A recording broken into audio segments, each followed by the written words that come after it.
বিসমিল্লাহির রহমানির রহিম। তো এখন যে কথাটি আপনাদেরকে বলছি, দেখেন আরেকটা কথা বলে থাকে স্বামীর পায়ের নিচে স্ত্রীর বেহেশত। তাহলে আমি বলবো কি যে একটা হলো স্বামী আর একটা হলো আসামি। যে স্বামীর পায়ের নিচে আমার বেহেশত থাকবে, সেই স্বামী যদি কামিয়াব না হয়, সেই স্বামী যদি আল্লাহর পথের প্রতীক না হয়, তাহলে তার পায়ের নিচে আমার বেহেশত কিভাবে? এবং সংসার নিয়েও তো তাকে নিয়ে আমি অশান্তিতে আছি। আর শান্তির তো আরেক নাম বেহেশত, অশান্তির আরেক নাম হলো দুজক। তাহলে দুজক তো আমি এখানেই ভোগ করছি তাকে নিয়ে, এবং সেই পরকালে আমি কি করে আমি শান্তি অনুভব করব? আচ্ছা, যে নিজেই অশান্তিতে ভোগ করে তার পায়ের নিচে আমার শান্তি হয় কি করে? আচ্ছা, তাহলে বোঝা গেল কি যে অবশ্যই আমাদের একজন কামেল মুর্শিদের কাছে বায়াত গ্রহণ করতে হবে। এটা আল্লাহর হুকুম, নবীর হুকুম। আচ্ছা, তবে আজকে ছোট করে আলোচনা করলাম মা বোনদের বিষয়ে, যারা এই বিষয়ে দুশ্চিন্তা, এই বিষয়ে তারা আমাকে কমেন্ট করেছেন, আমি তাদের জন্য এই আলোচনাটা করেছি। তবে অবশ্যই আমাদেরকে বা ইউটিউবে আপনারা এটি দেখার পরে কমেন্ট করবেন যে এই কথাগুলো কি চলবে না আরো কিছু পরামর্শের প্রয়োজন আছে।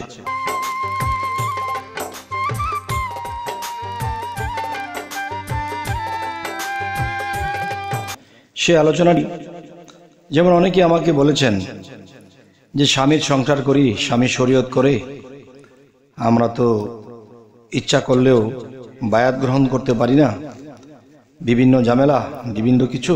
তো এখন দেখা যায় স্বামী যদি না বোঝে যে বায়াত কি জিনিস, আর আমাদেরকে এই পথে আসতে দিচ্ছে না, হয়তো তিনি বোঝেন না, হয়তো কোনোদিন বুঝবেন, কিন্তু কোরআনে সূরা কাহাফ, সূরা ফাতার মধ্যে আল্লাহ বায়াত হওয়ার জন্য বলেছে। এখন তাদেরকে আয়াত দেখালেও তাদের কাজ হয় না, তারা বলে ওইসব পথ ভালো না। কিন্তু ভালো না যে হতো, ভালো মাঝে খারাপ, খারাপের মধ্যে ভালো। পৃথিবীতে সকল মানুষ যেরকম ভালো নয়, তেমনি সকল দরবার, সকল পীরও ভালো নয়, আবার ভালো আছে। তো ভালো মন্দ যাচাই করেই তো আমাদের কি করতে হবে। স্বর্ণের মধ্যে খাস আছে, 2 নম্বর স্বর্ণ আছে, এটা এত টাকা দিয়ে কিনবো না, তাহলে ভালো স্বর্ণ তো পৃথিবীতে আছে, তা আমরা যাচাই করে নিব। তো এখন কথা হলো, মা বোনেরা যে বলল যে এখন স্বামী যে দিচ্ছে না বায়াত হইতে, এখন বায়াত তো হওয়ার দরকার। ছেলে কি আর মেয়ে কি, স্বামী কি স্ত্রী কি, সকলকেই তো বায়াত হতে হবে।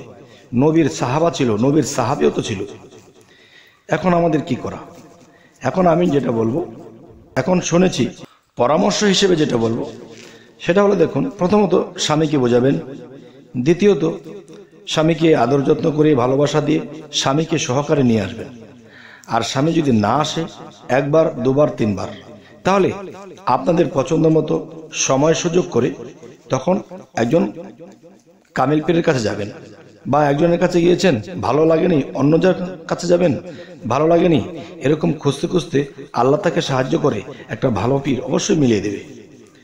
তাই বলবো কি যে জীবনে অনেক ঘোরাফেরা হয়, অনেক জায়গায় যাওয়া হয়, বেড়ানো হয়, হয়তো এরকম ওছিলা দিয়ে কোনো জায়গায় বেড়াতে যাবেন, অলিয়া উলিয়ার দরবার দেখতে যাবেন, বা একজন পীরের সংবাদ পেয়েছেন, গিয়ে তো পীর ধরবেন না, তাকে দেখবেন, তাকে বুঝবেন।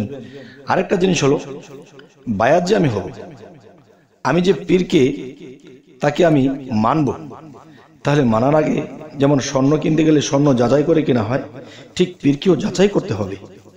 একদিন না করেন, বহুদিন করেন, সেই যাচাই যদি টিকে তাহলে আপনি বায়াত হতে পারেন। যেমন যে সেই কষ্টিপাত্রগুলা কি, যে স্বর্ণ যাচাই করতে যে কষ্টিপাত্র লাগে, সেই কষ্টিপাত্রটা কি? পীর আপনাকে বায়াতের দিন আপনার নিজের পরিচয় দিবে, কে আপনি, আপনার পরিচয় কি, সেই পরিচয় সে মুখে বললে হবে না, আপনার মানব দেহের মধ্যে সেই পরিচয় পত্রটি কোথায়? দ্বিতীয়টি হলো, যে কালেমা হযরত মুহাম্মদ সাল্লাল্লাহু আলাইহি সাল্লাম যে কালেমার দাওয়াত দিয়ে গেছেন, যে কালেমা হিরা পর্বতের গুহায় জিবরাইল আলাইহিস সালাম সেই কালেমার পরিচয় দিয়েছিলেন, সেই কালেমাটি আপনার দেহের মধ্যে কোন জায়গায় কিভাবে ফিটিং করা সেটা দেখবেন এবং পাঠ করবেন। আচ্ছা, আল্লাহ আপনাকে সৃষ্টি করেছে তা আমরা শুনেছি, কিন্তু আল্লাহ যে আমাদেরকে সৃষ্টি করেছে তার প্রমাণাদি আমার মধ্যে কোথায়? তো এই বিষয়গুলো জাস্টিফাই করতে গেলে যদি টিকে যায়, তাহলে সেখানে আপনি বায়াত গ্রহণ করতে পারেন। সূক্ষ্ম এবং সঠিক জিনিস পাইতে যদি দেখা যায় যে স্বামীকে না বলে বায়াত গ্রহণ করেছেন, তো সত্য জিনিস আনতে স্বামীর প্রয়োজন নেই। কারণ হাদিস শরীফে স্পষ্ট এসেছে যে মানুষ যখন মৃত্যুবরণ করবে, হাসরের দিন যখন মানুষ উঠবে, তখন কিন্তু তার স্বামী তাকে চিনবে না, তার স্ত্রী তাকে চিনবে না, তার মা, তার বোন, তার ছেলে, তার মেয়ে তাকে চিনবে না। তাহলে সেদিন আমাকে কে চিনবে? সেই দিন আমাকে চিনবে আমার রাসূল, আমার আল্লাহ। তাহলে সেই রাসূল আল্লাহকে যদি আমি এখন না চিনি, তাহলে তখন তারা আমাকে চিনবে না। আর এখন মেয়ের মায়া, ছেলের মায়া, সংসারের মায়া যখন পড়ে আছি, তখন কিন্তু তারা আমার পর, তারা আমাকে কখনই রক্ষা করবে না। তাই বলবো কি, হে মা বোন যারা আছেন, যারা বায়াত গ্রহণ করতে চান, একজন কামেল পীর অবশ্যই খুঁজে নেবেন, এবং এতে আপনাদের পাপ হবে না। স্বামীকে বললে, যেহেতু স্বামী একবার বোঝাইছেন, 3 বার বোঝাইছেন, তাকে নিয়ে যাইতে চাইছেন, তবু সে হচ্ছে না, তাহলে হাসরের দিন সেই স্বামী তো আপনাকে চিনবে না। তাহলে সেই দিন কে চিনবে? রাসূল চিনবে আমাকে, আল্লাহ চিনবে। এবং তাদেরকে চিনতে গিয়ে যদি আমার স্বামীকে না বলে যেতে হয়, না বলে গেলাম, কিন্তু সেখানে জাস্টিফাই ছাড়া যে কোনো পীর ধরে বসবেন না তিনি কি আল্লাহর পথে ঠিক আছেন কিনা, তিনি আমার নিজ পরিচয়গুলো দিতে পারছেন কিনা, তখনই আমি তার কাছে বায়াত গ্রহণ করব। তবে হে সমস্ত জগতবাসী, জানি না আমার এই আলোচনা আপনাদের কেমন লাগবে বা কেমন লাগতেছে, বা শরীয়তের লোকগুলা বলবে এটা কেমন পরামর্শ দিচ্ছে। দেখেন, পরামর্শটা দেওয়ার উদ্দেশ্য হলো যে একটা দলিল, সেটা কি, যে আমার স্বামীও আমাকে চিনবে না।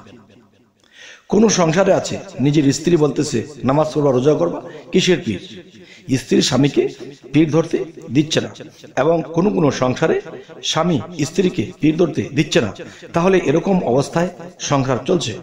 তাহলে আমি বুঝবো যে আমি যদি পরকালে আমার রাস্তা ক্লিয়ার করতে চাই, তাহলে অবশ্যই সূরা কাহাফের দিকে লক্ষ্য করলে আসছে কি, যারা আমার মুর্শিদকে ধরলো না, পাইলো না, বুঝলো না, মানলো না, তারা পথভ্রষ্ট। সে যত ইবাদত করুক পৃথিবীতে, তবুও তারা পথভ্রষ্ট। তো এখন যে কথাটি আপনাদেরকে বলছি, আমি কিন্তু কোরআন ও হাদিসের বাহিরে বলিনি, এবং পরামর্শ এটাই। দেখেন, আরেকটা কথা বলে থাকে, স্বামীর পায়ের নিচে স্ত্রীর বেহেশত। তাহলে আমি বলবো কি, যে একটা হলো স্বামী, আরেকটা হলো আসামি। যে স্বামীর পায়ের নিচে আমার বেহেশত থাকবে, সেই স্বামী যদি কামিয়াব না হয়, সেই স্বামী যদি আল্লাহর পথের প্রতীক না হয়, তাহলে তার পায়ের নিচে আমার বেহেশত কিভাবে? এবং সংসার নিয়েও তো তাকে নিয়ে আমি অশান্তিতে আছি, আর শান্তির তো আরেক নাম বেহেশত, অশান্তির আরেক নাম হলো দুজক। তাহলে দুজক তো আমি এখানেই ভোগ করছি তাকে নিয়ে, এবং সেই পরকালে আমি কি করে আমি শান্তি অনুভব করব? আচ্ছা, যে নিজেই অশান্তিতে ভোগ করে, তার পায়ের নিচে আমার শান্তি হয় কি করে? আচ্ছা, তাহলে বোঝা গেল কি, যে অবশ্যই আমাদের একজন কামেল মুর্শিদের কাছে বায়াত গ্রহণ করতে হবে, এটা আল্লাহর হুকুম, নবীর হুকুম। আচ্ছা, তবে আজকে ছোট করে আলোচনা করলাম মা বোনদের বিষয়ে, যারা এই বিষয়ে দুশ্চিন্তা, এই বিষয়ে তারা আমাকে কমেন্ট করেছেন, আমি তাদের জন্য এই আলোচনাটা করেছি। তবে অবশ্যই আমাদেরকে বা ইউটিউবে আপনারা এটি দেখার পরে কমেন্ট করবেন যে এই কথাগুলো কি চলবে, না আরো কিছু পরামর্শের প্রয়োজন আছে, অবশ্যই জানাবেন। এবং সকলে ভালো থাকবেন, আমাদের চ্যানেলটিকে সাবস্ক্রাইব করে নেবেন, ফেসবুক হলে অবশ্যই ফলো করে নেবেন। আল্লাহ হাফিজ।